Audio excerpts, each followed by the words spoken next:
Hello everyone, welcome to EWR classes. Friends, आज के इस वीडियो में हम मैथ्स का इंपॉर्टेंट चैप्टर एलसीएम और एचसीएफ से रिलेटेड जितने भी क्वेश्चन हमारे 2011 से अब तक पूछे गए हैं पेपर 2 सीटेट पेपर 2 में, तो हम उसको आज सॉल्व करने वाले हैं। मैं जो उन क्वेश्चंस को यहाँ पर लेकर आई हूँ जो कि एग्जाम में जिस कॉन्सेप्ट के क्वेश्चन एग्जाम में आपके बार बार रिपीट होते हैं, तो सारे ही कॉन्सेप्ट आज हम समझने वाले हैं कि किस तरीके से एग्जाम में हमारे जो है क्वेश्चन रिपीट होते हैं उसी टाइप के, उनको यहाँ पर मैं आपके लिए लेकर आई हूँ। ठीक है फ्रेंड्स, तो हम शुरू करते हैं अपने क्वेश्चन को और देखते हैं किस तरीके के क्वेश्चन आपके पूछे जाते हैं। तो फ्रेंड्स, इस सवाल को हम सॉल्व करते हैं। ये सवाल हमसे 18 नवंबर 2012 में पूछा गया है। यहाँ हमसे पूछा गया है कि संख्याओं 4, 20 और 28 के मैसा तथा लैसा का योगफल, यानी कि what is the sum of the numbers 4, 20, 28 LCM and HCF. मतलब हमें जो संख्याएं दी गई हैं हम उनका लैसा निकालकर और मैसा निकालकर उनका हम क्या कर देंगे, सम कर देंगे, यानी कि योग कर देंगे। तो देखिए फ्रेंड्स, एलसीएम और एचसीएफ फाइंड करने की दो मेथड होते हैं। तो हम एक होता है हमारा डिवीजन मेथड, एक होता है हमारा फैक्टराइजेशन मेथड। तो यहाँ पर हम एक साइड में एलसीएम फाइंड करने वाले हैं और एक साइड में हम एचसीएफ फाइंड करने वाले हैं, इस तरीके से। ठीक है फ्रेंड्स, अब हम एलसीएम फाइंड करते हैं तो हम सबसे पहले हम करने वाले हैं यहाँ पर डिवीजन मेथड से दोनों को ही। ठीक है, तो हम यहाँ पर 4 लिख ले, जो संख्या है हमारी उसको उतार लेते हैं। 4, 20 और हमारा कितना है, 28 है। अब हम इसको सबसे छोटा प्राइम नंबर हमारा 2 होता है, वहां से हम काटना इसको स्टार्ट करेंगे, क्योंकि हम एक सीक्वेंस में इसको लेकर चलते हैं। तो 2 2 जा 4 और ये 10 टाइम में ये कट जाएगा। 2 10 जा 20, 2 1 जा 2 और 2 4 जा 8। इस तरीके से हम काटते हैं। देखिए ये इसको हम इस तरीके से यहाँ पर काट देंगे, इस तरीके से। अब देखिए, अब हमारा 2 से नहीं कटेगा तो हम 5 से स्टार्ट कर देंगे, इस तरीके से। 5 हमारा 5 बन जाए। और देखिए जो नहीं करता है उसको हम ऐसे ही रहने देते हैं। अब हमारा क्या है, ये पूरा कंप्लीट हो चुका है। ठीक है फ्रेंड्स, अब हम क्या करेंगे, एलसीएम निकालने के लिए हमने जिससे इसको काटा है उसकी क्या करेंगे, हम मल्टीप्लाई कर देंगे। जैसे 2 2 जा 4 होता है, 4 5 जा 20, 27 जा 140 होता है। तो यही इसका होता है एलसीएम। ठीक है फ्रेंड्स, ये होता है हमारा डिवीजन मेथड से निकालना। और बाकी के दोनों मेथड ही मैंने आपको समझा रखे हैं। इससे पहले वाला पार्ट आप जरूर देखना, एलसीएम एचसीएफ का बिल्कुल 0 लेवल से वहां पर स्टार्ट किया हुआ है। ठीक है फ्रेंड्स, अब हम निकालते हैं एचसीएफ। तो एचसीएफ भी हम क्या करेंगे, डिवीजन मेथड से ही फाइंड करने वाले हैं। तो उसको निकालने के लिए सबसे पहले हम इसमें देखते हैं कि सबसे छोटा नंबर कौन सा है। तो सबसे छोटा नंबर हमारा 4 है। 4 से क्या करेंगे, हम इन दोनों संख्याओं को डिवाइड करेंगे। जैसे 20 है, अगर ये 4 से ये दोनों संख्या डिविजिबल हैं तो ये हमारा 4 जो है हमारा यही एचसीएफ होगा। जैसे कि 4 5 जो हमारा होता है 20। ठीक है फ्रेंड्स, 4 5 जो 20 होता है, ये पूरा 4 से क्या है 20 पूरा डिविजिबल है।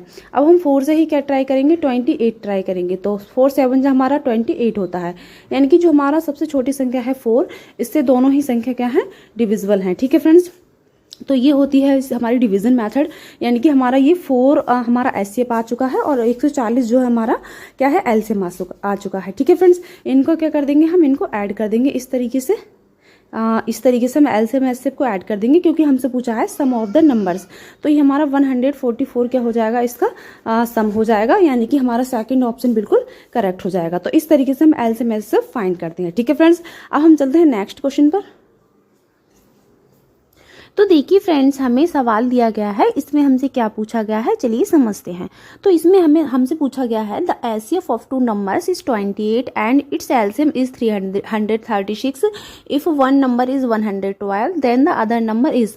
मतलब इन्होंने हमें क्या दे रखा है, मैसा दे रखा है। दो संख्याओं का मैसा कितना है, 28 है, तथा उसका लघुत्तम यानी कि एलसीएम कितना है, 336 है। यदि एक संख्या जो है हमारी 112 है और तो हमें दूसरी संख्या बतानी है। तो फ्रेंड्स, अगर इस टाइप का सवाल आपको मिलता है, इस टाइप का कंसेप्ट आपको देखने को मिलता है एग्जाम में, देखिए इस टाइप का जो है आपके सीटेट में बार बार रिपीट होता रहता है। इस टाइप का जो कंसेप्ट है एलसीएम एचसीएफ से रिलेटेड, तो इसको यहाँ पर आप ठीक से समझ लेना। ठीक है, तो इसमें क्या पूछा गया है कि हमें एचसीएफ दे रखा है। फ्रेंड्स, एचसीएफ कितना दे रखा है, जो चीज़ हमें दे रखी है उसको हम लिख लेते हैं। एचसीएफ हमें दे रखा है 28। ठीक है, और एलसीएम हमें कितना दे रखा है फ्रेंड्स, एलसीएम हमें 336 दे रखा है। और इन्होंने कहा है कि एक संख्या जो है आपकी वो कितनी है, 112 है। तो एक संख्या हम मान लेते हैं एक्स है। ठीक है, 112x मान लेते हैं पहली संख्या को, और इन्होंने दूसरी पूछी, दूसरी निकालना है हमें, तो उसको हम y मान लेते हैं। ठीक है फ्रेंड्स, अगर इस टाइप का सवाल आपको देखने को मिलता है कि एलसीएम और एचसीएफ दिया हुआ होता है और हमें एक संख्या दे रखी होती है और हमें दूसरी संख्या फाइंड करनी होती है, तो फ्रेंड्स इसके लिए हम एक फॉर्मूला यूज करते हैं। क्या होता है? फॉर्मूला होता है हमारा एलसीएम, आप नोट कर लेना, LCM into HCF equal to हमारा क्या होता है फ्रेंड्स, पहली संख्या यानी कि x और दूसरी संख्या y। ठीक है, इस टाइप का आपको जो सवाल देखने को मिलता है तो यहाँ पर ये वाला फॉर्मूला आपको यूज करना होता है, क्योंकि जो एलसीएम और एचसीएफ जो होते हैं वो किसके इक्वल होते हैं? दी हुई संख्याओं के, पहली संख्या और दूसरी संख्याओं के इक्वल होते हैं। ठीक है फ्रेंड्स, तो इसमें आप इसको क्या है यूज करेंगे, इस फॉर्मूले को कैसे करेंगे चलिए देखते हैं। यहाँ पर एलसीएम हमारा कितना दिया हुआ है? 336 दिया हुआ है, यहाँ पर हम लगा देते हैं एलसीएम की जगह इनकी वैल्यू हम पुट कर देते हैं। एचसीएफ हमारा कितना है? 28 है, इसको पुट कर देते हैं। एक्स हमारा कितना है? 112 है, यानी कि पहली संख्या, और वाई हमें फाइंड करना है क्योंकि दूसरी संख्या हमें दी नहीं है, दूसरी संख्या हमें फाइंड करनी है। ठीक है फ्रेंड्स, अगर इसको हम सॉल्व करते हैं, देखिए इसको सॉल्व करेंगे तो हम क्या करेंगे, 112 से जो हमारा कटेगा, ये जो कटेगा 336 3 टाइम में कट जाएगा। ठीक है फ्रेंड्स, अब हमारे पास क्या बचता है? अब हमारे पास बचता है 28 और गुणे कितने बचता है? 3। ठीक है, इसकी क्या करेंगे हम? मल्टीप्लाई करेंगे। तो यहाँ पर मैं आपको बता देती हूँ, देखिए अगर y जो हमारा 28 और 3 की अगर हम मल्टीप्लाई करते हैं फ्रेंड्स तो हमारा 84 आता है। ठीक है फ्रेंड्स, तो ये क्या आ गई? हमारी दूसरी संख्या आ गई। तो इसमें हम ऑप्शन देखते हैं, ऑप्शन में हमारा 3 ऑप्शन बिल्कुल करेक्ट हो जाएगा, यानी कि 84 इसका आंसर है। ठीक है फ्रेंड्स, देखिए मैं एक बार और बता देती हूँ, अगर इस टाइप का कॉन्सेप्ट आपको देखने को मिलता है कि एलसीएम और एचसीएफ हमें दिया हुआ होता है और पहली संख्या दोनों संख्याओं में से एक संख्या हमें दी जाती है और हमसे कोई सी संख्या पूछ ली जाती है, ये अदर नंबर हमें फाइंड करके बताओ, तो आपको इस टाइप का जो है ये फॉर्मूला आपको लगा देना है। और फ्रेंड्स एक चीज़ और याद रखना, जरूरी नहीं हमसे कि पहली संख्या दूसरी संख्या ही पूछी जाए, हमें एलसीएम या एचसीएफ या इन चारों चीज़ों में से हमें एक चीज़ गायब करके दे सकता है वो। ठीक है, एक चीज़ गायब कर देगा, यानी कि एलसीएम निकालो, कभी एचसीएफ दे देगा और दोनों संख्याएं दे देगा, तो हमें एलसीएम फाइंड करने को बोल दिया जाएगा, कभी एचसीएफ फाइंड करने के लिए बोल दिया जाएगा। इसीलिए आप इस वाले फॉर्मूले को याद रखना, जो चीज़ नहीं दी होगी वो हमें फाइंड करनी होती है। ठीक है फ्रेंड्स, आई होप आपको ये चीज़ क्लियर हुई होगी। अब हम चलते हैं नेक्स्ट क्वेश्चन पर। अब देखिए फ्रेंड्स, हम इस सवाल को कैसे सॉल्व करते हैं। तो हमें इस सवाल में क्या दिया है वो देखिए, हमें दिया है x की वैल्यू यहाँ पर दे रखी है और हमें y की वैल्यू दे रखी है और हमें z की वैल्यू दे रखी है।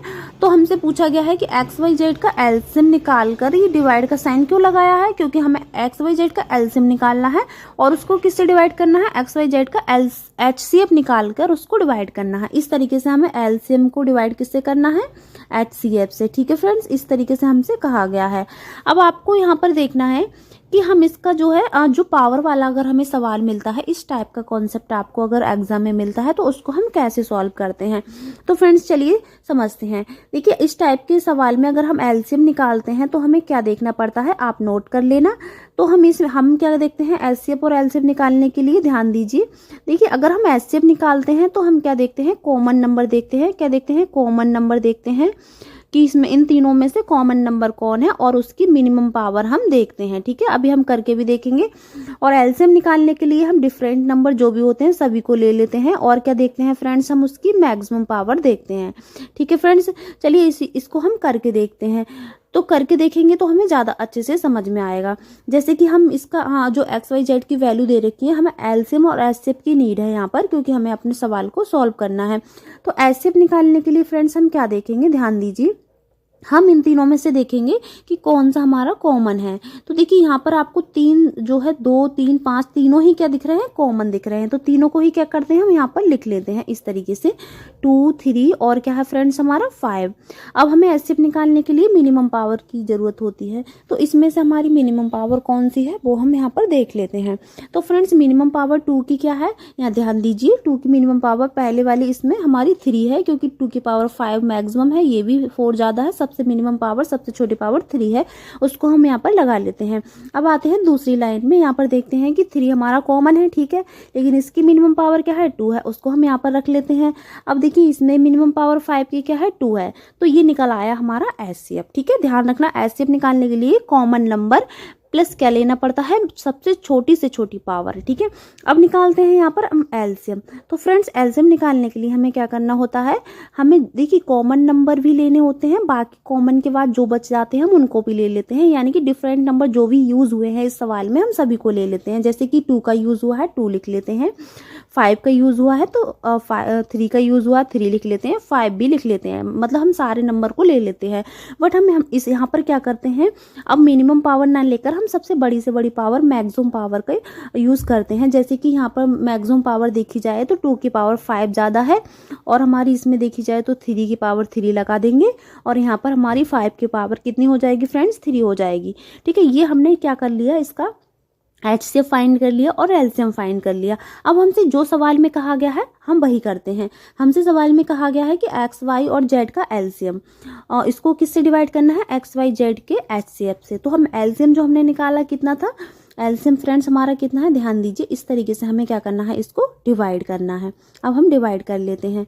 तो हमारा एलसीएम है 2 की पावर 5, और हमारा कितना है 3 की पावर 3। ठीक है, और हमारा कितना है 5 की पावर 3 हम लिख लेते हैं, इसको डिवाइड कर देते हैं एचसीएफ से। एचसीएफ हमारा ये है, यानी कि 2 की पावर 3, और हमारा कितना है फ्रेंड्स 3 की पावर 2, और ये 5 की पावर 2। इसको क्या करेंगे, हम सिंप्लीफाई करेंगे बस। तो इसको हम काट देते हैं, तो ऊपर हमारा कितना बचता है, 2 की पावर कितना बचेगा फ्रेंड्स, 2 की पावर 2 बचेगा, क्योंकि 2 की पावर 3 नीचे थी तो हमने उसको कट कर दिया। इसको भी कट करते हैं तो हमारा 3 की पावर कितना बचता है, 1 बचता है। इसको भी कट करते हैं तो हमारा कितना बचता है, 5 की पावर 1 बचता है। ठीक है फ्रेंड्स, अब इसको सॉल्व करते हैं। तो 2 की पावर 2 का मतलब 4, और ये कितना हो जाएगा 5 3 जो हमारा 15 हो जाएगा, यानी कि इसको सॉल्यूशन, हम इसका सॉल्यूशन देंगे 60, इसका आंसर आ जाएगा, यानी कि 60, क्योंकि हमारा 15 चौके 60 होता है। ठीक है फ्रेंड्स, आई होप आपको ये सवाल समझ में आया होगा। अब हम देखते हैं ऑप्शन में, ऑप्शन हमारा थर्ड ऑप्शन बिल्कुल करेक्ट हो जाएगा। तो फ्रेंड्स इस टाइप का जो सवाल है ना, आपके एग्जाम में बार बार रिपीट होते रहते हैं। जो कॉन्सेप्ट मैं इस वीडियो में आपको बताऊंगी बहुत अच्छे से आपको समझना है। ठीक है फ्रेंड्स, अब ये कॉन्सेप्ट भी आपको समझ में आ गया होगा। चलिए नेक्स्ट सवाल पर चलते हैं। अब हम समझते हैं इस सवाल को। तो ये सवाल हमसे 3 जनवरी 2022 में पूछा गया है। इस सवाल में क्या कहा गया है कि एक दुकानदार के पास 75 सोने के सिक्के और 120 चांदी के सिक्के हैं, और वह इन सिक्कों को इस प्रकार पंक्ति में लगाना चाहती है कि प्रत्येक पंक्ति में एक ही प्रकार के और एक ही संख्या में सिक्के हो। प्रत्येक पंक्ति में अधिकतम कितने सिक्के होंगे। तो फ्रेंड्स इस सवाल को आप जब कर पाओगे जब आपने एलसीएम एचसीएफ को बिल्कुल बेसिक से स्टार्ट से समझा होगा, क्योंकि यहाँ पर 2 कॉन्सेप्ट काम कर रहे हैं, मैक्सिमम के और मिनिमम के। तो अगर मैक्सिमम की बात की जाए, यानी कि अधिकतम की बात की जाए, यहाँ पर इन्होंने कहा प्रत्येक पंक्ति में अधिकतम कितने सिक्के लगाने होंगे। ठीक है फ्रेंड्स, अगर यहाँ पे होता कि पंक्ति में कम से कम कितने सिक्के लगाने होंगे, तो यहाँ पर अधिकतम मैक्सिमम और मिनिमम का आपका कॉन्सेप्ट याद रखना है फ्रेंड्स। अगर आपने एलसीएम एचसीएफ की डेफिनेशन को अच्छे से समझा होगा, मैंने इससे पहले आपको एलसीएम एचसीएफ का एक पार्ट कराया है जिसमें मैंने बिल्कुल बेसिक से आपको समझाया है एलसीएम एचसीएफ क्या होते हैं, और वहां पर मैंने शॉर्ट ट्रिक से भी आपको एलसीएम एचसीएफ निकालने बताया है। तो आप इस वीडियो को देखने से पहले उसको जरूर देखना, ताकि आप अच्छे से समझ सको इस वाले इन क्वेश्चन को। ठीक है फ्रेंड्स, तो उसका लिंक नीचे आपको डिस्क्रिप्शन में मिल जाएगा। चलिए अब आते हैं मैक्सिमम मिनिमम का कॉन्सेप्ट क्या होता है। तो यहाँ ध्यान दीजिए, अगर अधिकतम की बात की जाए तो हम हमेशा क्या निकालते हैं, एचसीएफ निकालते हैं। ठीक है फ्रेंड्स, क्या निकालते हैं, एचसीएफ निकालते हैं। अगर मिनिमम की बात की जाए तो हम हमेशा क्या निकालते हैं, एलसीएम निकालते हैं। ठीक है, अब यहाँ पर ये 2 कॉन्सेप्ट काम करेंगे। तो यहाँ पर हमसे किसकी बात की गई है, अधिकतम की बात की गई है। तो अधिकतम की बात की गई, मैक्सिमम की बात की गई, तो हम इनका क्या निकालेंगे, एचसीएफ निकालेंगे, किसका, 75 का और 120 का। ठीक है, चलिए हम शुरू करते हैं। तो हम एचसीएफ निकालने की मैंने आपको 2 कॉन्सेप्ट बताए थे कि एलसीएफ हम 2 मेथड से निकाल सकते हैं, एक हम डिवीजन मेथड से और एक फैक्टराइजेशन मेथड से। तो आप कोई सी मेथड से यहाँ पर निकाल सकते हो। चलिए हम डिवीजन मेथड से निकालते हैं, यानी कि भाग विधि से निकालते हैं। तो हम उसमें क्या करते हैं, जो हमारा 75 है और उसको हम क्या करते हैं 120 से डिवाइड करेंगे। तो 75 का हम डिवाइड देंगे इसमें, तो कितना टाइम जाएगा, 1 टाइम जाएगा। तो यहाँ पर हमारा कितना बच जाएगा, 75। अब हमारा कितना बचता है, देखिए फ्रेंड्स, यहाँ पर हमारा बचता है 5, और यहाँ पर हमारा बचता है 4, यानी कि क्योंकि यहाँ पर 11 में से अगर 7 जाता है तो हमारा 4 बचता है। अब हम क्या करते हैं कि यहाँ पर हम इसको लिख लेते हैं इस तरीके से, क्योंकि इसमें हम डिवाइड देते चले जाते हैं, और ये हम जब तक करते हैं जब तक कि पूरा नहीं कट जाए। तो अब इसमें भी हमारा 1 टाइम लग जाएगा। तो यहाँ पर हमारा कितना बचेगा, यहाँ पर हमारा 30 बच जाएगा। अब हम क्या करेंगे, देखिए यहाँ पर लिख लेती हूँ। 30 को हम किस में डिवाइड देंगे, 45 में, ठीक है। तो यहाँ पर हमारा कितना टाइम जाएगा, फिर से हमारा 1 टाइम जाएगा।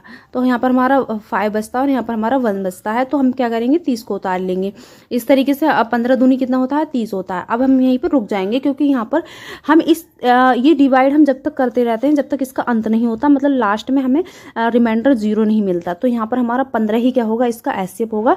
एचसीएफ वो होता है जिससे जहाँ अंत होता है, इस सवाल का डिवीजन करते करते हम जहाँ पर एंड करते हैं और एंड में जिससे डिवाइड किया जाता है और हमारा रिमाइंडर मतलब कुछ भी नहीं मिलता है, तो वही हमारा सवाल का एंड हो जाता है। तो इसका एचसीएफ क्या हो जाएगा, 15 हो जाएगा। तो हमारा थर्ड ऑप्शन बिल्कुल करेक्ट हो जाएगा, ठीक है फ्रेंड्स। इसको हम फैक्टर मेथड से भी कर सकते थे, ठीक है। दोनों मेथड मैंने आपको बता रखे हैं बिल्कुल बेसिक से। जो वीडियो मैंने आपको बताई है उसको जरूर देखना, ठीक है फ्रेंड्स। चलिए अब नेक्स्ट क्वेश्चन पर चलते हैं। फ्रेंड्स अब हम इस सवाल को समझते हैं। इस सवाल में हमसे पूछा गया है कि निम्न में से कौन सा कथन सत्य नहीं है, यानी कि हमें जो स्टेटमेंट्स दिए हुए हैं इसमें से हमें नॉट करेक्ट आंसर चूज करना है। तो इसके लिए हम पहला जो हमारा क्या दिया है, दो संख्याएं x और y के एचसीएफ और एलसीएम 15 और 120 हैं। इसी तरीके से देखो आप ध्यान से कि इस सभी में हमें एलसीएम और एचसीएफ की वैल्यू दे रखी है और हमें इसमें से बताना है कि नॉट करेक्ट आंसर हमारा कौन सा है। तो फ्रेंड्स इस सवाल को करने के लिए आपको एक कॉन्सेप्ट याद रखना है कि जो एचसीएफ होता है, एचसीएफ हमेशा एलसीएम को डिवाइड कर देता है, यानी कि इस तरीके से एचसीएफ जो होता है हमारा इससे पूरा एलसीएम में डिवाइड जाता है, ठीक है। अगर हमारे पास दो वैल्यू एलसीएम और एचसीएफ की है तो हम क्या करते हैं, एचसीएफ से एलसीएम को डिवाइड करके देखते हैं। अगर एचसीएफ से एलसीएम पूरा कट जाता है तो वो हमारा करेक्ट होगा और हमें इसमें नॉट करेक्ट वाला आंसर चूज करना है, ठीक है फ्रेंड्स। तो हम इसको हम डिवाइड करके देखते हैं।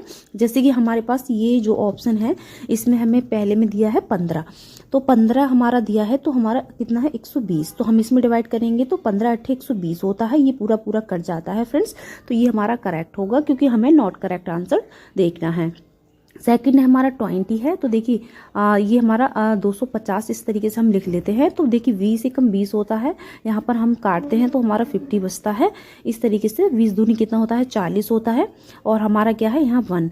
तो इस तरीके से देखिए इसमें रिमाइंडर बच रहा है, तो ये हमारा करेक्ट नहीं है। फिलहाल में अभी देख लेते हैं क्योंकि ये हमें पूरा करना चाहिए, वही आंसर हमारा सही होता है। इसको अभी देख लेते हैं। अभी नेक्स्ट और चेक कर लेते हैं। जैसे कि यहाँ पर ध्यान दे एलसीएम कितना है 70 है, ठीक है। हमेशा एचसीएफ से ही डिवाइड करेंगे। एलसीएम हमारा जो एचसीएफ है वो 14 है, तो 14 पंजे कितना होता है फ्रेंड्स 70 होता है। ये भी हमारा देखिए पूरा यहाँ पर कट जाता है। और अब देखिए नेक्स्ट जो हमारा 58 है, 58 यानी कि हमारा देखिए ध्यान दीजिए एचसीएफ है, एचसीएफ से ही मैं डिवाइड कर रही हूँ एलसीएम में। तो यहाँ पर अगर हम 58 से डिवाइड करते हैं फ्रेंड्स तो 5 टाइम हमारा जो है पूरा इसमें चला जाता है, क्योंकि 58 5 जा 290 होता है। इस तरीके से हमारे सारे डिवाइड हुए हैं, यानी कि पहला भी सही है, लास्ट वाला भी सही है और ये थर्ड वाला भी सही है। यानी कि जो हमारा 20 से जो हमने डिवाइड किया है 250 को, उसी में हमारा रिमाइंडर बच रहा है, वो पूरा नहीं डिविजिबल है। तो यही आंसर हमारा सही होगा, क्योंकि फ्रेंड्स हमें नॉट करेक्ट ही चूज करना था, इसलिए हमारा सेकंड ऑप्शन बिल्कुल करेक्ट हो जाएगा। ध्यान रखना है आपको, नॉट करेक्ट हमसे पूछा है, यानी कि जो सही नहीं है उसी को हमें चूज करना है, उसी को हमें सही बताना है, ठीक है फ्रेंड्स। आई होप आपको ये सवाल क्लियर हुआ होगा। इस तरह का अगर आपको स्टेटमेंट कहीं देखने को मिलता है तो आप इसी तरीके से एचसीएफ से एलसीएम को काट के चेक कर सकते हो, ठीक है। अगर पूरा डिविजिबल है तो हमारा आंसर सही है, अगर रिमाइंडर बच रहा है डिविजिबल नहीं है तो हमारा नॉट करेक्ट होता है, ठीक है फ्रेंड्स। अब चलिए ऐसा ही सवाल मैं आपके लिए एक और दिखाती हूँ जो कि हमारा एग्जाम में ही पूछा गया है, उसको आपको होमवर्क में करना होगा, ठीक है फ्रेंड्स। अब फ्रेंड्स देखिए ये क्वेश्चन आपसे 8 जनवरी 2023 में पूछा गया है। तो मैंने क्या कहा था कि सवाल के कॉन्सेप्ट जो है रिपीट होते रहते हैं, यहाँ भी देखिए फिर से रिपीट हुआ है। तो ये जो है आपको सवाल खुद से करना है और इसका आंसर मुझे कमेंट बॉक्स में ज़रूर बताना है कि इसका आंसर आपका क्या आया है, कौन सा। इसमें हमसे पूछा है निम्न में से कौन सा कथन सत्य नहीं है, यानी कि इसमें भी हमें नॉट करेक्ट बताना है।